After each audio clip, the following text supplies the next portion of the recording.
जय हिंद साथियों, मैं यशवर्धन आपके अपने आउटब्रेक ज्ञान चैनल पर आपका स्वागत करता हूं। आशा है कि आपको मेरी वीडियोस पसंद आ रही होगी। जितने भी मैं जीके जीएस की वीडियोस लेके आया था उसमें आपको बहुत ही हेल्प मिल रही होगी, उनका बार बार रिवीजन करें। ठीक है, तो आज ही मैं एक टॉपिक लेके आया हूँ। मेरा जो टॉपिक है, आज का टॉपिक है क्या, लाइन्स एंड एंगल्स। तो टॉपिक को स्टार्ट होने पहले चैनल को लाइक करें, सब्सक्राइब करें और शेयर करें। तो जो मेरे आज क्या है, लाइन्स एंड एंगल्स।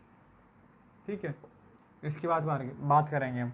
तो पहले मैं बात करता हूँ इसकी लाइन्स एंड एंगल्स। ये बनते किससे, इसमें हमारा फर्स्ट टर्म आता है कौन सा, पॉइंट। क्या आता है, पॉइंट। ठीक है, अब ये पॉइंट क्या होता है, मान लो ये मैंने एक पॉइंट लगा दिया। अब ये पॉइंट क्या शो कर रहा है, देखो पॉइंट की अगर मैं बात करूँ, पॉइंट क्या शो करता है, एक एग्जैक्ट लोकेशन शो करता है। क्या पॉइंट क्या शो करता है, एग्जैक्ट लोकेशन शो करता है। क्या, एग्जैक्ट लोकेशन। कौन पॉइंट, जो ये पॉइंट मैंने बनाया, ये क्या शो कर रहा है, एक अपनी एग्जैक्ट लोकेशन शो कर रहा है। ठीक है, आपने देखा होगा ये पॉइंट है, इसकी ना तो कोई डायमेंशन है। हमेशा ना जो पॉइंट होता है, it has no dimension. Point की कोई भी डायमेंशन नहीं होती। क्यों नहीं होती, क्योंकि उसके पास ना लेंथ होती है, ना उसकी ब्रेथ होती है, ना उसका क्या होता है, हाइट होती है। ठीक है, ना थिक होती है। जैसे मैंने बात करूँ, ये पॉइंट है, इसकी क्या है, कोई भी लेंथ नहीं है। ठीक है, दूसरी इसकी कोई भी ब्रेथ नहीं है। ठीक है, ना ये इसका क्या है, ना ये मोटा है ना पतला है। ठीक है, ना थिक है। तो पॉइंट क्या करता है, पॉइंट की डेफिनेशन क्या होती है, point it shows an exact location and it has no dimensions. Point क्या नहीं होती, कोई भी डायमेंशन नहीं होती, इट हैज़ नो डायमेंशंस। ठीक है, दूसरी बात, पॉइंट क्या शो करता है, पॉइंट एग्जैक्ट लोकेशन शो करता है। पॉइंट की कोई भी डायमेंशन नहीं होती। पॉइंट क्या है, ना पॉइंट की कोई लेंथ होती है, ना ब्रेथ होती है, और ना ही क्या थिकनेस होती है पॉइंट की। तो एक सिंपल सी डेफिनेशन थी कि आपकी ये पॉइंट की, क्या, it has no dimension and it shows exact location and it has a fix, it has no length, no breadth and no thickness. तो ये क्या है, ये पॉइंट होता है। पॉइंट के बाद आता है मेरा क्या, लाइन्स। क्या, लाइन्स। अब लाइन क्या होता है, देखो लाइन किससे मिलकर बनी होती है, लाइन छोटे छोटे पॉइंटों का एक सेट होता है, उससे मिलकर क्या बनी होती है, एक लाइन बनी होती है। ठीक है, it has join many points together then we can form line. ठीक है, जब छोटे छोटे पॉइंटों को हम क्या करते हैं, ज्वाइन करते हैं, तो हमारी क्या फॉर्म होती है, एक लाइन फॉर्म होती है। तो वो क्या है, लाइन की डेफिनेशन, ये फिक्स लाइन तो होती है। लाइन की केवल एक ही डायमेंशन होती है। क्या, लाइन हैज़ वन डायमेंशन, और लाइन की डायमेंशन क्या होती है, ओनली लेंथ। ठीक है, इनफाइनाइट लेंथ हो, दोनों तरफ हम इससे कितनी भी बढ़ा सकते हैं। ठीक है, ये क्या लाइन होती है। ठीक है, ये दोनों टर्म्स आपको समझ में आएंगे, पॉइंट और लाइन। लाइन क्या होता है, लाइन की एक ही डायमेंशन होती है, जो क्या लेंथ होती है लाइन की डायमेंशन। ठीक है, जिसे हम दोनों साइड किसी भी तरफ हम उन्हें इनफाइनाइट लेंथ तक क्या उन्हें बढ़ा सकते हैं। पॉइंट क्या होता है, पॉइंट की कोई भी डायमेंशन नहीं होती। ठीक है, पॉइंट क्या, it has no dimension, it shows only exact location. Point क्या शो करता है, खुद की एक एग्जैक्ट लोकेशन शो करता है। और पॉइंट की ना लेंथ होती है, ना ब्रेथ होती है, ना थिकनेस होती है। ठीक है, तो ये तो दो टर्म्स आपको समझ में आए होंगे। इसके बाद मैं बात करता हूँ किसकी, एंगल्स की। किसकी, एंगल्स की। अब देखो ये एंगल्स क्या होता है, एंगल्स होता है जब हम two non collinear rays which have one common point, उन्हें हम क्या बोलते हैं, एंगल्स बोलते हैं। यानी दो असंरेखीय, ये क्या है, ये दो मैंने क्या, असंरेखीय लाइन। ठीक है, इनका क्या, एक ही कॉमन पॉइंट है, यानी टू नॉन कॉलिनियर रेज। ये आपको दिखाई देनी, ये क्या, टू नॉन कॉलिनियर रेज है, नॉन कोलिनियर रेज। ठीक है, इनका एक ही कॉमन पॉइंट है, जिसे हम क्या बोलते हैं, वर्टेक्स। मान लो ये ए है, ये बी है, और ये ओ है। ठीक है, जो ये आपका क्या है, वर्टेक्स है। ये जैसे हम कॉमन पॉइंट है, ये वाला क्या आपका वर्टेक्स होता है। जो ए और बी है, ये आपके क्या है, जैसे ओ मान लो ओ ए, ये आपकी क्या है, रे है, और ओ बी भी क्या है आपकी, ये भी रे है। ठीक है, तो ये क्या एंगल्स फॉर्म करते हैं, जब दो नॉन कॉर्नियल रेज यानी दो असंरेखीय किरण आपस में एक ही पॉइंट से क्या है, निकलती हैं, एक ही पर्टिकुलर पॉइंट से निकलती हैं, तो तब क्या फॉर्म होता है, एंगल फॉर्म होता है, जो इसे हम क्या बोलते हैं, एंगल्स बोलते हैं। ठीक है, अब एंगल्स के अंदर भी कुछ डिफरेंट डिफरेंट टाइप्स होते हैं। ठीक है, तो पहला एंगल्स होता है आपका कौन सा, एक्यूट एंगल। कौन सा, एक्यूट एंगल। ठीक है, एक्यूट एंगल क्या होता है, ऐसा एंगल जिसकी माप 90 डिग्री से कम होती है उसे हम क्या बोलते हैं, एक्यूट एंगल बोलते हैं। यानी those angles which have less than 90 degree then we can say that acute angle. यानी ऐसा एंगल जिसका माप कितने डिग्री से कम होता है, 90 डिग्री से कम होता है, यानी 0, ठीक है। यानी 0 डिग्री से तो बड़ा हो और 90 डिग्री से कम हो, तो ये एंगल कौन सा होगा आपका, एक्यूट एंगल होगा। बात समझ में आ गई। एक्यूट एंगल क्या होता है, ऐसा एंगल जिसकी माप 90 डिग्री से कम हो उसे हम क्या बोलते हैं, एक्यूट एंगल बोलते हैं। तो 90 से कम हो और 0 से ज़्यादा, वो कौन सा एंगल होता है, आपका एक्यूट एंगल होता है, ठीक है। दूसरा अगर पार्ट की मैं बात करूँ, एक्यूट एंगल के बाद आता है आपका कौन सा, जैसे मैंने ये आपका क्या बनाया, एक्यूट एंगल बनाया ये रहा, ठीक है। ये क्या एक्यूट एंगल है क्योंकि 90 डिग्री से कम है। ये अगर मैं बात करूँ यहाँ से ऐसे करके, ये आपका क्या 90 डिग्री है और ये आपका क्या एक्यूट एंगल 90 डिग्री से कम है, ठीक है।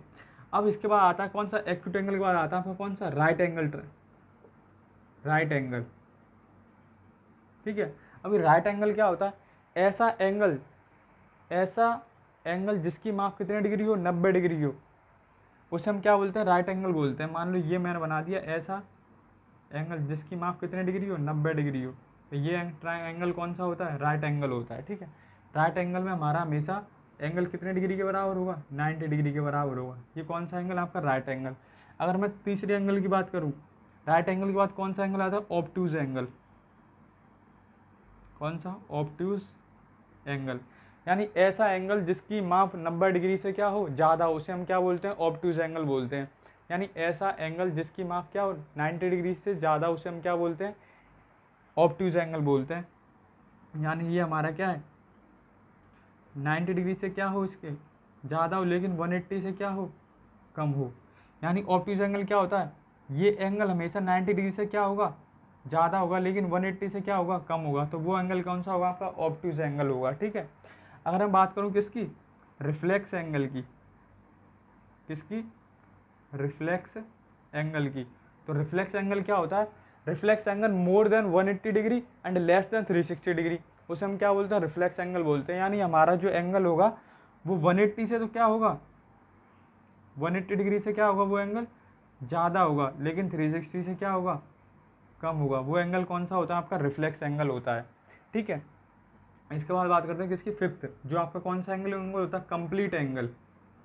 कौन सा angle, complete angle. Complete angle कितने डिग्री का होता है, कंप्लीट एंगल पूरा सर्किल यानी 360 डिग्री का होता है। कौन, कंप्लीट एंगल। यानी इसमें हमारा पूरा कितने डिग्री एंगल कितने डिग्री का होता है, 360 डिग्री, यानी पूरा सर्किल कितने डिग्री का होता है, 360 डिग्री का होता है, ठीक है। तो ये आपको कितने डिग्री का है, कंप्लीट एंगल आपका 360 डिग्री। एक बार और रिवाइज करता हूँ, एक्यूट एंगल, एक्यूट एंगल कितने डिग्री का होता है, ऐसा एंगल जिसका ऐसा कोण जिसकी माप 90 डिग्री से कम हो, वो आपका कौन सा एक्यूट एंगल होता है। राइट एंगल क्या होता है, उसमें हमारा जो एंगल होता है वो 90 डिग्री का होता है। ऑब्टूज एंगल जो कितने डिग्री का होता है, 90 से ज़्यादा होता है लेकिन 180 से कम होता है, वो कौन सा, ऑब्टूज एंगल होता है। रिफ्लेक्स एंगल क्या होता है, यानी 180 से ज़्यादा हो लेकिन 360 से कम हो, वो कौन सा, रिफ्लेक्स एंगल होता है। कंप्लीट एंगल क्या होता है, हमारा 360 डिग्री का होता है। एक एंगल और होता है हमारा कौन सा,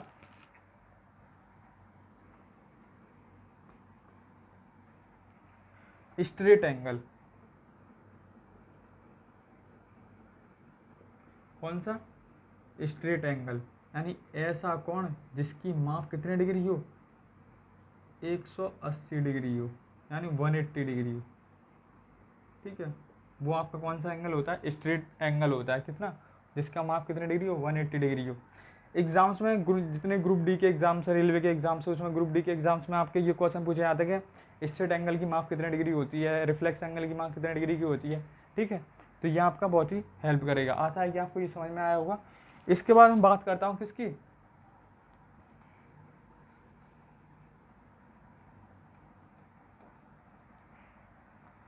रिलेशन बिटवीन एंगल्स। एंगल्स के बीच में कौन कौन से रिलेशंस होते हैं, तो रिलेशन बिटवीन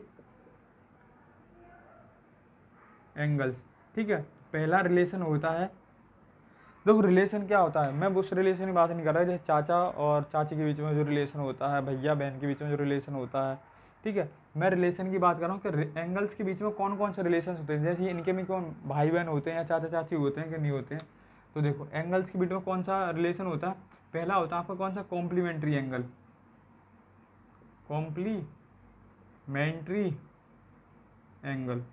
कॉम्प्लीमेंट्री एंगल क्या होता है? दोज एंगल, या मैं बोलूँ two angles which have sum 90 degree, यानी ऐसे दो कोण जिनका सम कितने डिग्री हो? 90 डिग्री हो, उसे हम क्या बोलते हैं?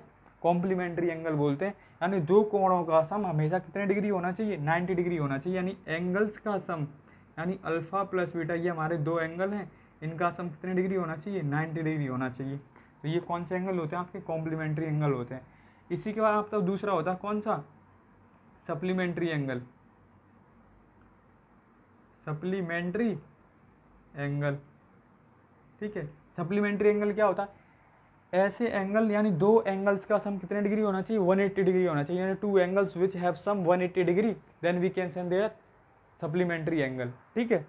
यानी ऐसे दो कोणों का सम जिनका कितने डिग्री होना चाहिए? 180 डिग्री होना चाहिए, वो कौन सा एंगल होता है? Supplementary angle. जैसे मैंने लिखा alpha plus beta equal to 180 degree, यानी हमेशा दो कोणों का सम कितने डिग्री होना चाहिए? 180 डिग्री होना चाहिए। तो वो आपका एंगल कौन सा होता है? सप्लीमेंट्री एंगल होता है, ठीक है। एक थर्ड होता है जो पता नहीं बताया जाता कि नहीं, vertically opposite angle. Vertically opposite angle. Vertically opposite angles का मतलब है यानी आमने सामने के कोण क्या होते हैं? बराबर होते हैं। सपोज करो ये वाला कोण कितने डिग्री का? मान लो ये वाला थीटा है, कितने का? थीटा है। तो ये वाला सामने वाला भी क्या होगा? थीटा होगा। जो ये वाले कोण है, ये से मान लो 180 माइनस थीटा, तो ये वाला भी कितना होगा? 180 माइनस थीटा, ठीक है। यानी अपोजिट साइड्स के एंगल क्या होते हैं? इक्वल होते हैं। अगर ये वाला मेरा एंगल थीटा है तो ये भी मेरा एंगल क्या होगा? थीटा होगा। अगर ये मेरा 180 माइनस थीटा है तो ये भी मेरा 180 माइनस थीटा होगा। और हमेशा आपको पता हो कि स्ट्रेट लाइन पे एंगल हमेशा कितने डिग्री का बनता है? 180 डिग्री का बनता है। तो आशा है कि आपको ये लाइन्स एंड एंगल्स को टर्म समझ में आए होंगे। इससे रिलेटेड कल मैं आगे इस टॉपिक को कंटिन्यूस में रखूँगा, ठीक है। तो आज के लिए इतना ही। चैनल को लाइक करना, सब्सक्राइब करें और शेयर करें। Thank you.